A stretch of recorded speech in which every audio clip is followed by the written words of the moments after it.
দীর্ঘ ১১ বছর পর উৎসব মুখর পরিবেশে বাংলাদেশ জাতীয়তাবাদী দল বিএনপি নেত্রকোনা জেলার খালিয়াজুড়ি উপজেলা শাখার দ্বিবার্ষিক সম্মেলন অনুষ্ঠিত হয়েছে।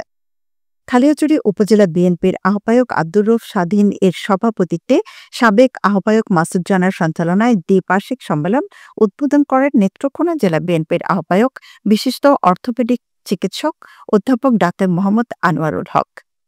প্রধান অতিথি হিসেবে বক্তব্য রাখেন বিএনপির জাতীয় নির্বাহী কমিটির ময়মনসিংহ বিভাগের সাংগঠনিক সম্পাদক শরীফুল আলম।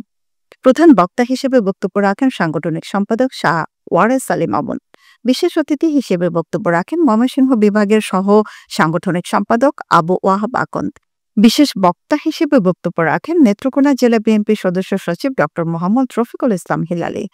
বিশেষ অতিথির বক্তব্য রাখেন জেলা বিএনপির সাবেক সভাপতি সাবেক সংসদ সদস্য বীর মুক্তিযোদ্ধা আশরাফ উদ্দিন খান, জেলা বিএনপির সিনিয়র যুগ্ম আহ্বায়ক অ্যাডভোকেট মাহফুজুল হক, জেলা বিএনপির সাবেক সাধারণ সম্পাদক আলহাজ আবু তাহের তালুকদার, জেলা বিএনপির যুগ্ম আহ্বায়ক মুজিবুর রহমান খান, তাজেজুল ইসলাম ফারাজ সুজাত, বজলুর রহমান পাঠান, এস এম মনিরুজ্জামান দুদু। সম্মেলনের দ্বিতীয় পর্বে কাউন্সিল অধিবেশনে সভাপতি ও সাধারণ সম্পাদক পদে সরাসরি নির্বাচন অনুষ্ঠিত হয়। নির্বাচনে সভাপতি পদে ২ জন ও সাধারণ সম্পাদক পদে ৬ জন প্রার্থী প্রতিদ্বন্দ্বিতা করেন। নির্বাচনে খালিয়াজুড়ি উপজেলার ৬ ইউনিয়নের প্রত্যেক ইউনিয়ন কমিটির ৭১ জন সদস্য সরাসরি তাদের ভোটাধিকার প্রয়োগ করে নতুন নেতৃত্ব নির্বাচন করেন। নির্বাচনে ৪২৬ জন ভোটারের মধ্যে ৩১৭ ভোট পেয়ে আব্দুর রউফ স্বাধীন সভাপতি, ৯৮ ভোট পেয়ে মাহবুবুর রহমান কেষ্ট সাধারণ সম্পাদক নির্বাচিত হন।